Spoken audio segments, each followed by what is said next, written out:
हैं नैब चेयरमैन की तैनाती के हवाले से। सबसे बड़ा जो पॉलिटिकल जिस मामले पे फटा पड़ा हुआ है वो ये है, नए तरमीमी ऑर्डिनेंस के बाद अब सदर ममलिकत वजीर आजम और कायदे हिज़्ब इख्तिलाफ की मुशावरत से नए चेयरमैन के लिए मुख्तलिफ नामों पर गौर करेंगे। अगर किसी एक नाम पर इत्तफाक न हुआ तो मामला पार्लिमानी कमेटी को भेजा जाएगा। इससे पहले सदर का किरदार सिर्फ नोटिफिकेशन जारी करने की हद तक महदूद था और वजीर आजम और अपोजिशन लीडर के दरमियान बामकसद मुज़ाकरात होना जरूरी थे। तरमीमी ऑर्डिनेंस में न सिर्फ सदर का बल्कि पार्लिमानी कमेटी का किरदार भी पहली मर्तबा सामने आया है। नए चेयरमैन नैब का तकर्रुर तक मौजूदा चेयरमैन अपने तमाम इख्तियारात के साथ ओहदे पर काम जारी रखेंगे। इससे पहले चेयरमैन नैब की 4 साला मुद्दत नाकाबिले तौसी थी। आमिर अब्बास साहब, आपसे आगाज करते हैं। ये जो एक तो तौसी कर दी गई है और दूसरी बात है कि भाई पार्लिमानी कमेटी का एक स्ट्रक्चर है कि भाई अगर नहीं इत्तफाक होता तो पार्लिमानी कमेटी तय करे और उसमें भी 6 मेंबरान हैं। ऑपोजिशन कहती है डेडलॉक हो जाएगा। ये किस तरह की आप समझते तजवीज़ है? देखिए, अभी मुझे जो इस लेजिस्लेशन की जो विजडम है अभी तक समझ नहीं आई कि इसमें विजडम क्या थी और ये चाहते क्या है। क्या ये चाहते हैं कि सिर्फ जावेद इकबाल साहब को दोबारा ले आया जाए और उनको लाने के लिए हम वो ऐसा करें कि हम कानून में तरमीम कर दें, हम कानून को ऑल टुगेदर चेंज कर दें। अब आपके इल्म में है कि हुकूमत अगर कहती है कि जी उनकी परफॉर्मेंस बहुत ज़बरदस्त थी, बहुत अच्छा परफॉर्म किया, तो अगर आप देखते हैं दुनिया में जो दीगर ममालिक हैं, अगर आप अमेरिका में देखें कि जी वहाँ पे सदर की मुद्दत जो टर्म है वो ट्वाइस है, उसके बाद तीसरी दफ़ा वो इलेक्ट नहीं हो सकते। तो अगर एक सदर अच्छी परफॉर्मेंस देता है तो क्या वो अपने कानून को चेंज कर देंगे और उसको 2 की बजाय तीसरी दफ़ा भी ले आएंगे? अगर आपकी परफॉर्मेंस अच्छी है तो this is your duty and आपसे अच्छे भी लोग मौजूद होंगे पाकिस्तान में। अब आपने क्या कर दिया? आपने ये कर दिया कि जी उसको एक आपने इंसेंटिव दे दिया कि जनाब आप 4 साल रहेंगे। There was a wisdom behind कि जी ये वन टाइम पोस्ट है। वो ये था कि आप उसको कोई बेट, कोई लालच, कोई इंसेंटिव नहीं देंगे कि आप इस तरीके से अगर परफॉर्म अच्छा करे, बुरा करे, हमारी मर्जी के मुताबिक करे, इस केस को ऐसे कर दें तो चलें जी 4 साल मजीद आप ही रहेंगे। तो यहाँ पे जो है कि एक जो हम कहते हैं कि अब अगर नैब जो हुकूमत है अगर दोबारा से इनका नाम फॉर अनदर 4 years प्रपोज करती है कि हम इन्हीं को 4 साल के लिए लगाना चाहते हैं, तो दिस क्लियरली शोज कि ये पर्सन स्पेसिफिक कानून अगर मैं इसको समअप करूं कि इस पर्टिकुलर क्लॉज में मैं क्लॉज बाय क्लॉज आना चाहती हूँ, तो प्रोसेस को इंप्रूव नहीं किया गया, प्रोसेस को मजीद देखिए नैब ऑलरेडी एक सवालिया निशान के साथ चल रहा था। हाँ। और नैब के बारे में पॉलिटिकल आर्म ट्विस्टिंग और किंग्स पार्टीज बनाना ये मौजूद था। ना सिर्फ कि पब्लिक में ये ओपिनियन थी, हमारी सुपीरियर कोर्ट्स भी ये कह रही थी। और अब अगर उसको दोबारा इसी डगर पे चलाया जा रहा है तो इससे लग रहा है कि उसका जो पर्पस है उससे वो हट के गालिबन ये एक दोबारा से बहुत बड़ा क्वेश्चन मार्क लगेगा कि हुकूमत ने ये कंट्रोवर्सी बढ़ जाएगी बजाय से कि क्लैरिटी आए। जी शहजाद साहब, इसी स्पेसिफिक क्लॉज पे आपकी मैं चाहूंगी कि राय क्या है? ये जो हुकूमत इसमें तब्दीली करके लेके आई है, इससे प्रोसेस बेहतर हुआ है या कोई फर्क नहीं पड़ेगा या जो है मजीद कंट्रोवर्सी हो जाएगी? What's your take on it? बिस्मिल्लाहिर्रहमानिर्रहीम। हमारी बात यह है कि जैसे राजा साहब ने कहा, ये तो जो तहरीक साहब का अपना नैरेटिव था उससे खिलाफ जा रहे हैं। आप एक गैर जानिबदार चेयरमैन को एक डिस्प्यूटेड चेयरमैन बना रहे हैं। यानी आप ये साबित करना चाह रहे हैं कि जो भी चेयरमैन हो वो नजर रखे कि उसकी एक्सटेंशन हो जाएगी ताकि वो करंट गवर्नमेंट का जो है वो साथ देता रहे, उसकी एक्सटेंशन हो जाएगी और वो अनदर 4 year के लिए आ जाएगा। तो ये तो आप एक इतनी बड़ी कंट्रोवर्सी क्रिएट कर रहे हैं कि पहले ही एक मसला ये खड़ा हुआ था कि जी लीडर ऑफ द हाउस और लीडर ऑफ द ऑपोजिशन जो है अगर मिल जाए तो तब खराब, अगर ना मिले तो चेयरमैन अपॉइंट हो ही नहीं सकता। तो इसके लिए एक अगर आप असफंदियार वली केस में जाएं तो वहां अपॉइंटमेंट ऑफ चेयरमैन में एक तीसरी पार्टी भी है जिसको एनआरओ केस जब अदालत ने सुनाया जिस रात, तो उसमें उन्होंने ये दोबारा कहा कि तवज्जो दिलाई कि जी चेयरमैन की अपॉइंटमेंट के लिए असफंदियार वली केस को दोबारा देखें। मैं उसको राजा साहब इसको बेहतर बताएंगे। तो उसमें थर्ड पार्टी का भी जिक्र है कि उसको भी आप कंसल्ट करें। तो लेकिन जो चीज बेहतर करने की जरूरत थी, यानी सबसे बड़ी कंट्रोवर्शियल चीज अपॉइंटमेंट ऑफ चेयरमैन है, उसको उन्होंने टोटल कंट्रोवर्सी में क्रिएट कर दिया है।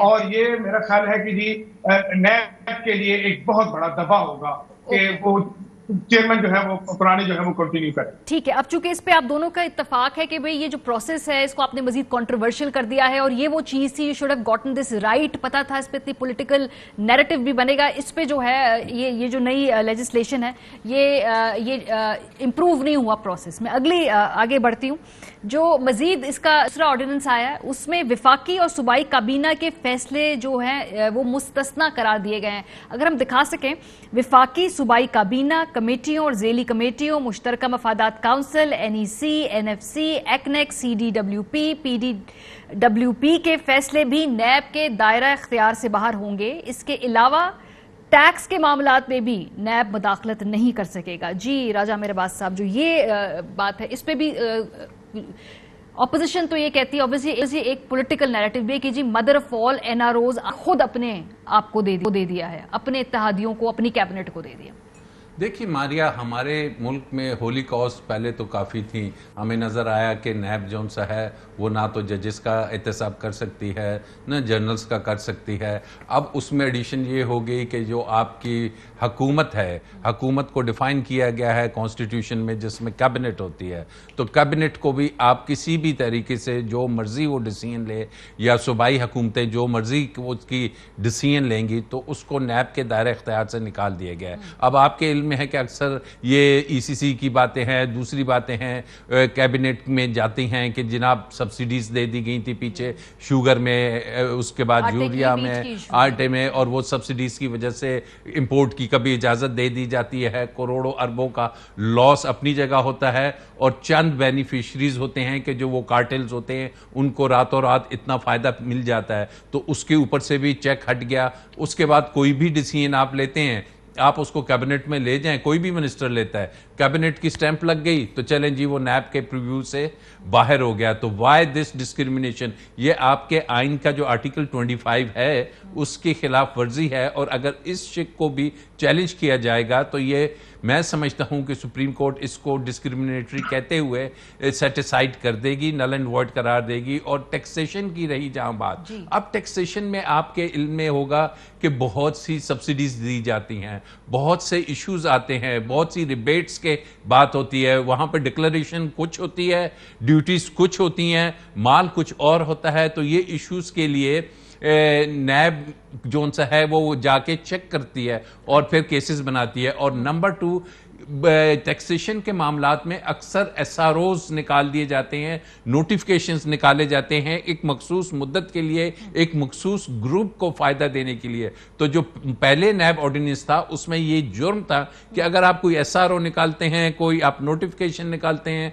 जिससे एक मखसूस तबके को या एक मखसूस ग्रुप को फायदा होगा, तो नैब उसका कॉग्निजेंस भी ले सकती थी। इसको भी हटा दिया और कहा जा रहा है कि जनाब इससे वो कारोबारी हजरात, अब जब आप आगे कारोबारी हजरात में आएंगी तो फिर उसको आगे देखिए। ठीक है, तो आपके नजदीक इसमें भी जो प्रोसेस है उसको इंप्रूव नहीं किया गया, मजीद जो है उसमें कंट्रोवर्सी क्रिएट हो गई और उसके पर काटे गए हैं, पर काटे गए हैं। सो आपका इस पे ये तज्जिया है। जी शहजाद साहब, लेकिन जितने भी वुज़रा हैं, मैं देख रही हूँ 3-4 दिनों से टेलीविजन पे आ रहे हैं, वो कह रहे हैं कि जी हमारे अपने ब्यूरोक्रेट्स, हमारे जो अपने प्राइवेट पब्लिक पार्टनरशिप के तमाम मामलात होते हैं उसमें लोग फाइलों को साइन ही नहीं करते हैं। इतना खौफ है नैब का, इतना डर है, हरासमेंट होती है, बिजनेसमैन लहदा तंग है। सो इसलिए हमने ये किया ताकि मशीनरी आगे तो चले, पहिया आगे तो चले, काम ही नहीं हो रहा। ये तो सिर्फ बहाने की बात है। मेरा नहीं ख्याल कि जो सही और नेक ब्यूरोक्रेट है वो अपना काम कर रहे होते हैं। और मैं 15 साल नैब में रहा हूं, मैंने लोगों को देखा है काम करते हुए भी और ना करते हुए।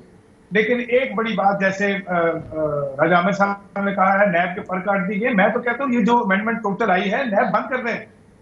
आपने कुछ छोड़ा ही नहीं है नैब के लिए। आपने सेक्शन 9A 7 से लेकर 11 तक सारी वो उड़ा दी है आपने ये जो सेक्शन 4 एप्लीकेशन डाली है कि किस किस पे अप्लाई होगा, किस किस पे नहीं होगा, तो आपने तो, अब मैं कहना नहीं चाहता, लेकिन ये बिल्कुल है कि करंट गवर्नमेंट के बहुत सारे केसेस ऐसे थे जो के कौन से वो खत्म हो गए। कौन से बताएं शहजाद साहब, पता चले, ताकि कौन से मोटे मोटे ऐसे केसेस जो आपके ऑन टॉप ऑफ सिंपल सी बात है, आरपीपी जो केसेस थे वो उसके अंदर मैक्सिमम डिसीजन जो है वो ECC के हैं जिसमें 7% के पैसे दिए गए हैं और वो नैब ने खुद नहीं बनाया।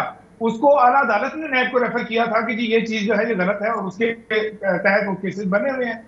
तो उसमें बहुत सारे लोगों के नाम हैं, तो वो सारे के सारे केसेस जो है वो तो वापस चले जाएंगे। ये तो खत्म हो जाएगा काम। और ये आप ये देखिए कि आगे चल के एक और भी चीज है कि जी बोर्ड ऑफ डायरेक्टर्स में अगर कोई अथॉरिटी, कोई कॉर्पोरेट, कोई इस तरह का अदारा है, तो इसका मतलब है कि किसी किस्म का ये LDA, RDA, CDA, सब जो मर्जी लोग मादक पे आजाद काम करते रहे, नैब उनको किसी को नहीं पूछ सकता, ना ही उनके ऊपर कोई केस बना सकता।